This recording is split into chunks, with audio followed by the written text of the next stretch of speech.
Olá, alunos da segunda série do ensino médio. Vamos para mais uma aula de arte nesta deliciosa tarde de hoje. Olha só, o tema de nossa aula hoje é teatro de improviso.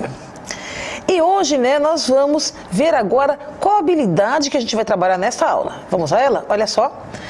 Analisar processos já realizados nos bimestres anteriores para dar continuidade aos projetos individuais ou colaborativos. E a gente já vai agora ver um pouquinho também dos objetos de conhecimento, né? Quais são aqueles objetos de conhecimento ou aqueles conteúdos que a gente dá aquela aprofundadazinha para que a gente consiga atingir aquela habilidade? Olha só, o surgimento do improviso teatral, improviso na Antiguidade Clássica, Grécia, o teatro de improviso na Idade Média, o improviso no teatro moderno, improviso teatral na comédia brasileira, o teatro do oprimido e improviso teatral atualmente, o teatro de rua. Então, vamos ver agora a nossa primeira interação pelo chat. O que vocês entendem por improviso teatral? Comentem para mim, é 1 minutinho no chat, a gente volta já.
Olá, alunos, olha só, voltando aqui com as interações de vocês, vamos ver aqui o que a gente, selecionou. Olha só, a professora Cristiane, e seus alunos citaram aí muita participação dos alunos da professora Cristiane. Parabéns a vocês, viu? Olha só, a professora Cristiane e seus alunos citaram TikTok, na sala, fazer o improviso na sala de aula com um tema proposto, ou pela coletividade dos alunos ou pelo professor, tá? Jogral e a mímica. Muito bem, gente. A professora Palmira, os alunos dela citaram o stand-up.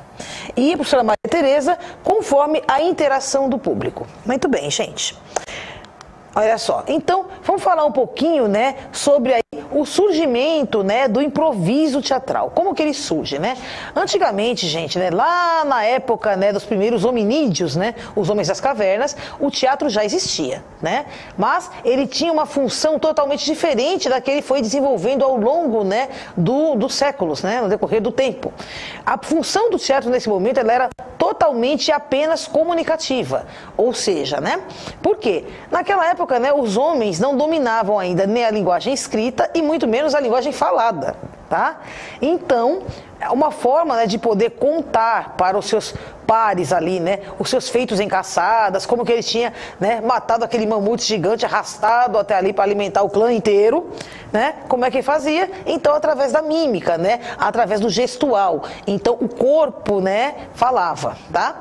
E aí, né, você tinha essa pequena representaçãozinha teatral para mostrar, né, como, né, que tinha acontecido esse fato, ou outros, né, ali de interesse da coletividade, certo? Então, a função era a função mimética, né, ou seja, mimesis vem da palavra grego, né, imitação, ou seria o ato da mímica, tá? E aí, o teatro tinha apenas uma função comunicativa, ou seja, né, de comunicar, né, alguma coisa ali para o restante do clã, tá? E aí, gente, né, claro que depois, né, o teatro já, com o surgimento das primeiras sociedades, né, já na Antiguidade Clássica, né, já tínhamos sociedades estabelecidas, constituídas, aí surge a questão, né, do teatro com a função religiosa, né, especialmente aí, né, a partir aí das primeiras civilizações antigas, tá? O povo fenício, por exemplo, né, ele cria a escrita somente a partir de 1200 a.C., né? Que é criada aí um dos primeiros sistemas de escrita conhecidos, a escrita cuneiforme do povo fenício, tá? Então, gente, a partir do momento em que o homem passa a falar e passa a escrever, o teatro então perde essa função de comunicação e ele passa a ter uma função religiosa através da apresentação de alegorias, tá? E aí, como principal momento de liturgias, tá? Então, nós tínhamos aí, né, sempre um xamã, um pajé, né, no caso, um religioso qualquer, né, que fazia toda aquela alegoria, né, para contar sobre a criação do mundo, sobre a ótica deles, claro, e aí o teatro passa a ter uma função religiosa.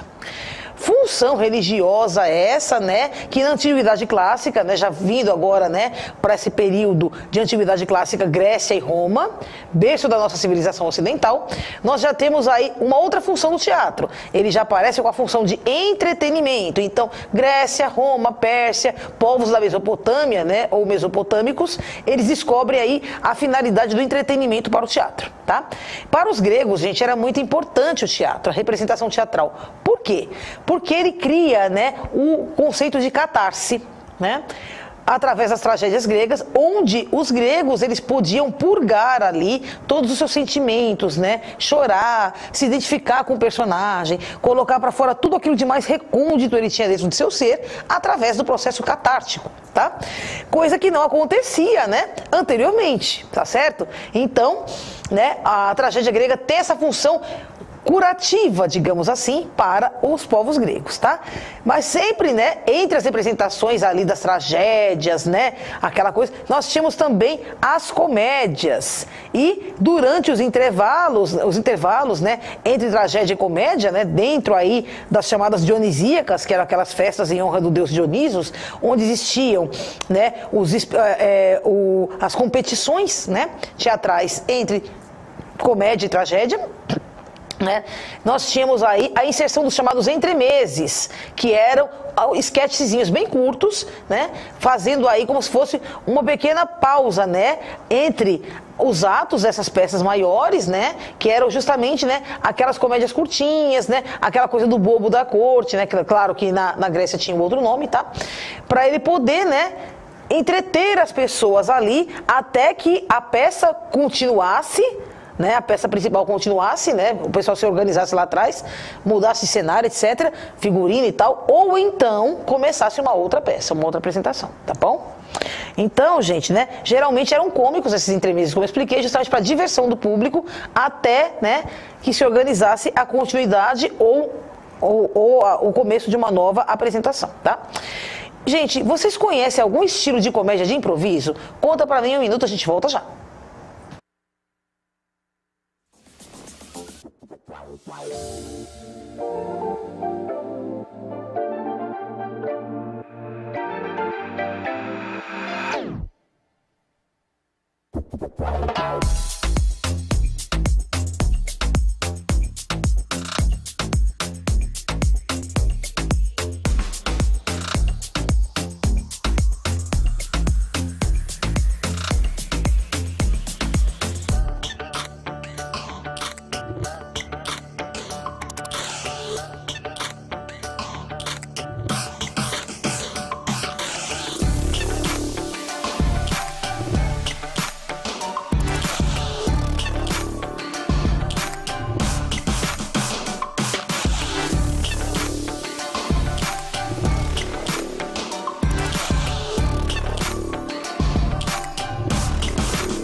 Olha só, gente, eu separei, né, para vocês, tá? Algumas, né, das possíveis aí, né, possibilidades que vocês colocaram, tá?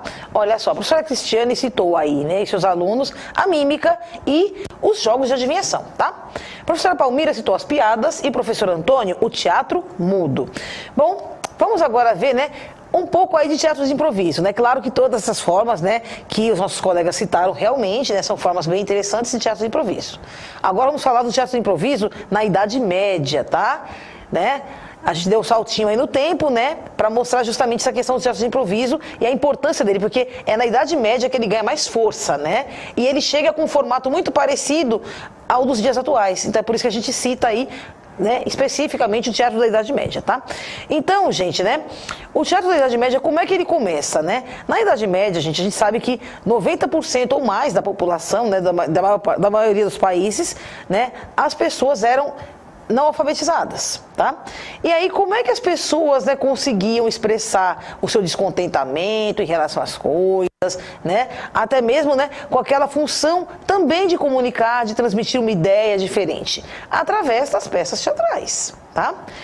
A Igreja Católica utilizou muito isso com a catequese, né, para catequizar os povos, enfim, né, dentro da questão da religião. E é claro que os saltimbancos, né, os artistas mambembes de rua, né, os viajantes, eles começaram então a trazer, né, as suas comédias, as suas pantomimas, as suas peças teatrais, né, aí totalmente improvisadas, né, dentro desse esquema, tá? E aí, gente, né, esses atores, geralmente, eles tinham, né, na cabeça um roteiro. Um roteiro, assim, de uma história pré-determinada. Vamos supor, é uma família com pai, mãe e 2 filhos. Eles moram numa casa simples, eles são fazendeiros e todos os dias eles têm problema na hora da colheita porque um dos filhos é preguiçoso. Pronto, o enredo era esse. Em cima desse enredo do filho preguiçoso, do fazendeiro, eles criavam as falas, né, que eram totalmente improvisadas, né, ali em cima dessa história, ou desse roteiro pré-estabelecido, tá? E aí, gente, né, nós tínhamos aí, claro, né, esses saltimbancos, eles viajavam de cidade em cidade, né, enfim, né, já tinham essa vida meio circense, tá, totalmente mambembe aí da coisa, mas, né, eles não faziam ainda, né? Alguns já faziam, sim, acrobacia, de circo, essas coisas, né, alguns já faziam espetáculo com animais, mas isso era bem difícil, era bem diferente, né, na época eram mais trupes viajantes mesmo de teatro, né, geralmente cômicos, né, que viajavam, né, pelo mundo afora ali, né, fazer as suas, né, trazer as suas peças, tal, as suas ideias. E aí, gente, né, claro que quando, né, esse estilo acaba ficando muito popular entre o povo, né, ele acaba caindo nas graças também dos nobres. E é aí que surge a figura, finalmente, do chamado bobo da corte, né, onde muitos desses saltimbancos, aqueles que se destacavam mais, acabavam sendo convidados, né, e às vezes a trupe inteira, acabavam sendo convidados a se tornarem, né, parte aí, né, do entretenimento real. Então eles iam, inclusive, morar no palácio, né, e passavam a viver sobre a proteção, né, sobre a proteção dos reis, ali dos nobres, apenas para entreter a corte, tá bom? Olha só. Aí, gente, né, nesse ínterim surge aí, né, um dos principais estilos de improviso, né, mambembe inicialmente, a comédia dell'arte italiana, tá? Que é aquela comédia, né, maravilhosa, né, com máscaras, né, e cada máscara representa de maneira grotesca, bizarra, algum tipo fixo, né, e algum agente, né, alguma pessoa da sociedade, né? Ele estiliza pessoas da sociedade. Então você tem a figura do avarento, do rico, do pobre, né? Da mulher fofoqueira, da feiticeira, então você tem várias figuras, né? Cada um, né, com a sua máscara diferente. E nessas máscaras, né, gente, que na verdade é uma meia máscara, né? Ela deixa essa questão da boca, né? Ela deixa descoberta, tá? Essa meia máscara, ela tem, né, características específicas que determinam não somente o sexo do personagem, mas também, né, um pouco traços da sua personalidade, por exemplo, tá? Se você pegar, né, a máscara do Pantalone, por exemplo, né, o Pantaleão, por ele ser, né, um velho avarento, né, e extremamente sensualizado, ele tem, né, aquele nariz enorme, né, que simbolizaria ou representaria um membro fálico. até para você ter, né, uma ideia, né, da questão de como ele era, né? E ele era uma figura também, como as outras, né? Altamente ridícula, né? Então, é uma forma de ridicularizar todos os estratos sociais, tá? E aí você tem essas figuras, tá? E aí você tem dentro da comédia dell'arte, né? Nós separamos, né, os personagens em dois nichos principais, né? Aliás, né, nós temos os inamorates, né, que é o casal dos enamorados. Geralmente as peças, né, os enredos, geralmente todos giram em torno, né, ou a grande maioria em torno desse casal de namorados, né? E nós temos aí dois nichos importantes. O nicho dos zani, que são os criados, né, a criadagem toda. E nós temos, né, os doutores, que são, né, os ricos ou os patrões, tá?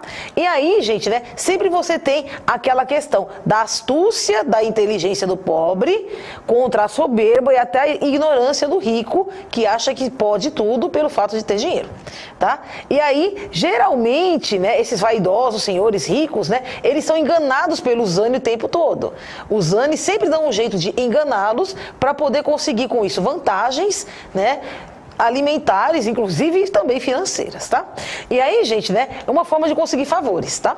Eles usam a inteligência, né? E aí eles jogam, né, gravitam aí e todo mundo, né, gravita em torno, como eu falei, dos enamorados. Uns ajudando o casal a ficar junto no final e os outros, né, fazendo de tudo, né, apesar, né, para você ver a questão que não existia tanto, é a questão moralista nesse momento, né?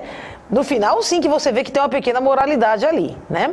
No final, quando, né, todas as peripécias, né, os quiprocós se resolvem e o final, né, mais esperado pelo público todo acaba acontecendo, que é os enamorados ficarem juntos. Mas durante a peça tem gente que ajuda e tem gente que atrapalha. E sempre, né, em busca de algum favor ou de dinheiro, tá bom? Então, gente, entre os doutores, a gente tem o próprio personagem do doutore, né, que é um senhor rico, enfim, só que esse não é, né, assim, o pai da enamorate, né? Na verdade, ele é um dos pretendentes dela, né? Ou, no caso, né, o pai do pretendente, de um dos pretendentes. Nós temos o Tartaglia, que é um velhinho, né? Bem velhinho mesmo. Só que ele ainda acha que é moço e que pode sair por aí namorando moçoilas, ou seja, o seu vício aí é a vaidade, né? E a falta, né, total de noção de realidade, né? Nós temos ainda o Pantaleão, né, que é justamente esse velho avarento e sexualizado. Nós temos a figura ainda do... E o Tartaglia, gente, além dele ser, né, extremamente vaidoso, ele é muito inocente. Ou seja, ele tem dois defeitos graves. Ele é vaidoso, ele acha que ele ainda é jovem, e ele é muito inocente. Então ele é facilmente, né, corruptível e enganado. Facilmente ele é enganado, né, por todo mundo, na verdade. Até os outros senhores também, né, ricos ali, os outros doutores também enganam ele, tá? E você tem ainda, né, dentro desses personagens, né, ricos aí, né, essas figuras mais tradicionais. Dentro dos Zani, dos criados, aí você tem Brighella, Arlequim, né, ou Arlequino. Você tem Brighella, Arlequino, Ragonda, Pasquela, que seria a tia do Arlequim, a velha bruxa, né? Você teria todos esses personagens ali, né? Se você pegar, né? Depois a gente vai ver a correspondência disso com o teatro brasileiro. Vocês vão ver que é bem interessante, tá? Ok? E aí, gente, né? Dentro da comédia dell'arte italiana, né? Inicialmente ela começa também assim na rua, como um teatro, né, totalmente de improviso, tal. E depois ela também ganha as graças, né, da nobreza italiana. E aí surgem duas companhias rivais e muito importantes. A companhia de Carlo Goldoni, né, e a companhia dos Gelosi, tá? Só que a que entrou para a história aí, né, foi a de Goldoni, justamente porque ele é o primeiro dramaturgo, né, que escreve uma peça mesmo, né? Que ele registra todo, né, uma peça teatral inteira no estilo da comédia dell'arte, né? E aí ele vai revolucionando, né? A partir de 1700, né?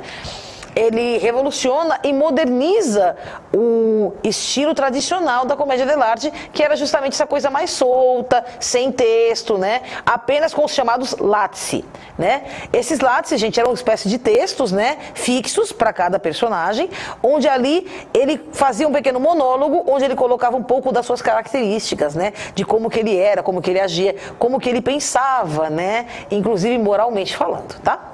Olha só. E aí, né, nós chegamos finalmente aqui no improviso, né, ainda bebendo muito dessa fonte da comédia dell'arte, né, o improviso no teatro moderno, tá? A partir de 1800, né, por aí, né, aí teve muitas modernizações e tal, e, né, a partir aí também, né, de 1920, né, a difusão dos estudos de Konstantin Stanislavski.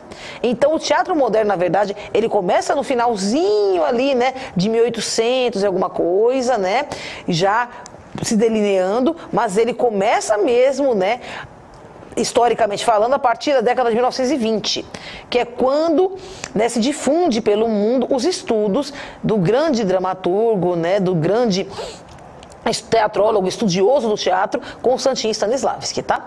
Que aí esses estudos postulavam sobre o quê? Sobre a observação do cotidiano, né, a questão dos laboratórios artísticos, né, para que a verossimilhança, né, com a realidade fosse a maior possível. Então, agora a gente não tinha mais aquela interpretação canastrona do ator. A gente tinha, sim, interpretações onde esse ator, ele iria se imbuir totalmente das características do seu personagem, de modo a parecer-se mesmo, literalmente, com esse personagem, tá? O mais realista possível.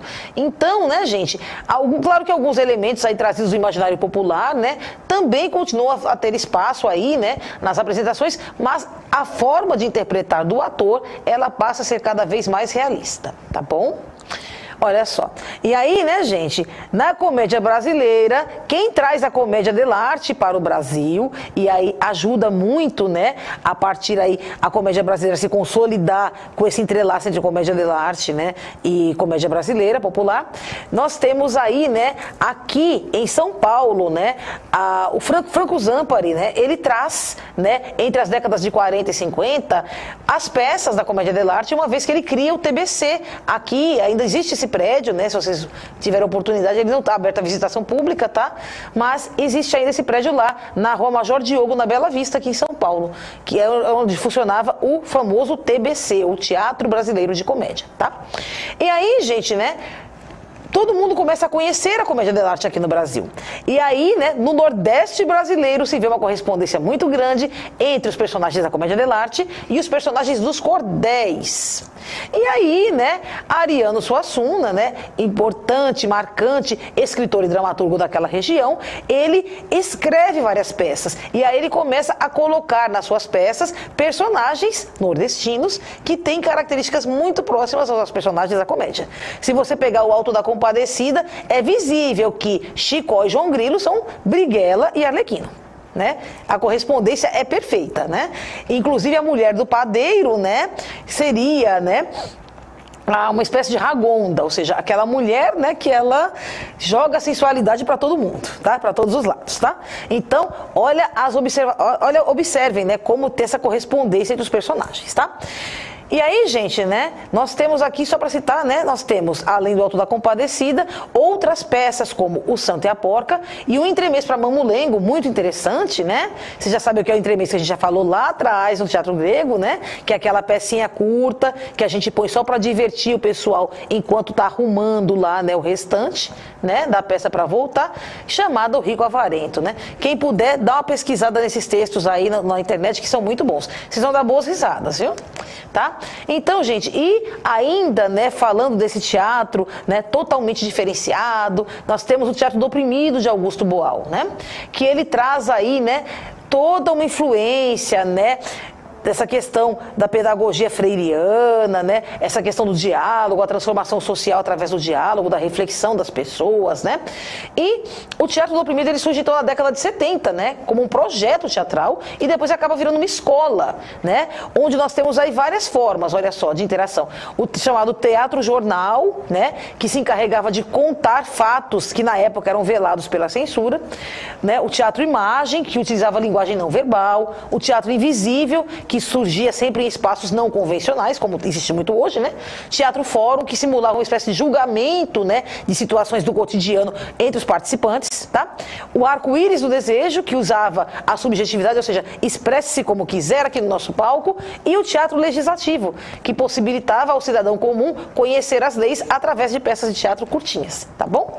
Então, gente, olha só, Aí, né, para desafio de vocês, nós temos aí, vocês vão criar um pequeno sketchzinho teatral através, né, de um tema atual qualquer, tá? Vocês vão gravar, vocês vão tentar gravar, interpretar esse sketchzinho, gravar, no máximo 2, 3 minutinhos e vão, né, compartilhar aí com seus colegas aí, professores, tá? E depois vocês vão escrever um roteiro também, tá, gente? Pode ser daquele que você já gravou antes ou você faz um outro, tá? São aí um desafio, né, relacionado ao outro para vocês entrarem nesse mundo do teatro, tá? Gente, olha, eu já vou ficando por aqui, tá? Hoje a gente viu aí, ó, o surgimento do improviso teatral, a gente viu o teatro do improviso na Antiguidade Clássica, a gente viu o teatro do improviso na Idade Média, a gente viu a comédia dell'arte italiana, o improviso no teatro moderno, na comédia brasileira e, finalmente, né, o conhecido de todos, né, Teatro do Oprimido, mais recente aí de Augusto Boal, tá bom? Aí a retomada da habilidade, que é analisar processos já realizados nos bimestres anteriores para dar continuidade aos projetos individuais ou colaborativos. Gente, muito obrigada a todos vocês por estarem aqui conosco. Vai aparecer agora o QR Code na tela para que você conte o que você acabou de achar aí dessa aula que você assistiu, tá bom? Gente, tchau para vocês. A gente se vê até a próxima aula. Tchau, tchau.